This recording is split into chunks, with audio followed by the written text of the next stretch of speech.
Is it a wonderful life? Who is John Galt? Prologue. To enjoy a classic detective mystery, you need a body and plenty of suspects.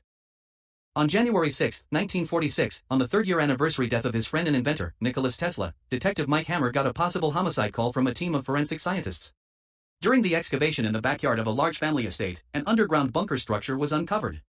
The body of a middle-aged man was found behind what appeared to be prison bars. Detective Hammer was called to the scene to investigate. After a thorough examination of the crime scene and the recovery of some pieces of evidence, astonishing facts surfaced. It appears local police had solved a missing persons cold case from May 30, 1917. A 10-year-old boy, named George Bailey, had disappeared without a trace.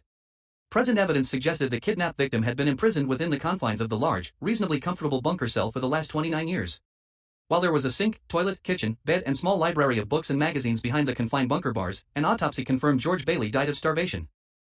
Circumstantial evidence suggested Bailey died sometime in June of 1942. This estimate was suggested by Potterville Hospital records, which confirmed Mr. Henry F. Potter, owner of the estate, suffered and died of a massive heart attack on May 30, 1942. Potter's body was found slumped in his wheelchair in the kitchen. There was a cake on his lap with a single, unlit candle and the phrase "when a million" written in faded, moldy blue icing. The on-scene detective's notes from 4 years earlier indicated everyone was baffled by this unusual scene. An explanation was never found, that is, until now. Unfortunately, the prime kidnapping suspect was now resting in peace under a great tombstone in Potterville Cemetery.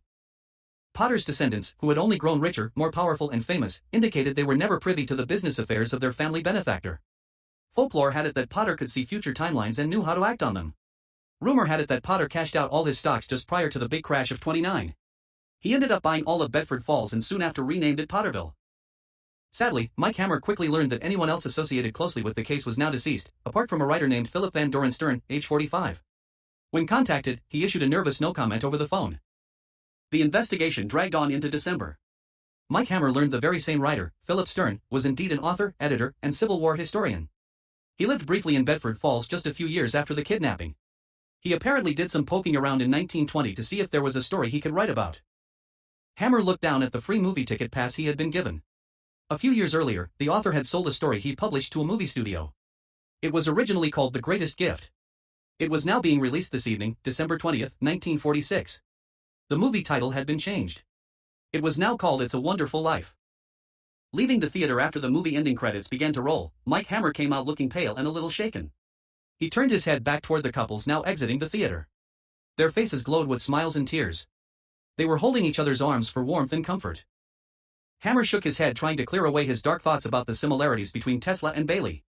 Could it be this easy for evil people to change present and future history? If George Bailey had not been kidnapped, would Potterville have remained Bedford Heights as it did in the movie? Would the world be a better place today? Maybe so. The only character who ended up miserable in the movie was Potter. Hammer then thought about all the suppressed inventions of his former friend, Tesla. Most of the public would never know about this amazing man.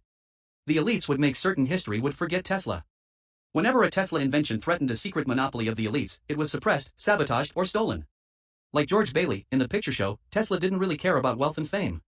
Tesla wanted to restore the world to his vision of a forgotten time of peace and plenty for all. It was not to be. Hammer had heard through the grapevine Tesla's death was actually a homicide through suffocation. Powerful Wall Street elites ordered the death be declared of natural causes. How might the world have changed if Tesla's wireless electricity invention had been adopted in 1901 like his alternating current had been? There would likely have been no World War I or World War II. There would be 200 million more people enjoying a life of peace and plenty. Could a small group of global elite bankers actually deny humanity the future Tesla envisioned for them? Mike Hammer stepped away from the theater. He felt an ill wind lap at the perspiration which had begun beading on his forehead. He pulled his hat snug. Buttoning up his coat, he shrugged his shoulders nervously as a cold chill ran through his body. He decided he would close the George Bailey case file in the morning. Best he pursues crimes he could investigate and solve. There were no longer any kidnappers or possibly pedophiles associated with this case who were alive. Who could he throw in jail? This case was far beyond his pay grade and expertise. He was friends with a Russian female author who enjoyed reading about real-life mysteries, and she had just begun working on a new novel September 2nd. He was having coffee with her in the near future. Maybe he would tell her about the strange case he was closing. With that, Mike Hammer turned and disappeared into the dark, frigid night mumbling, "Who is John Galt?" The anonymous patriot condor.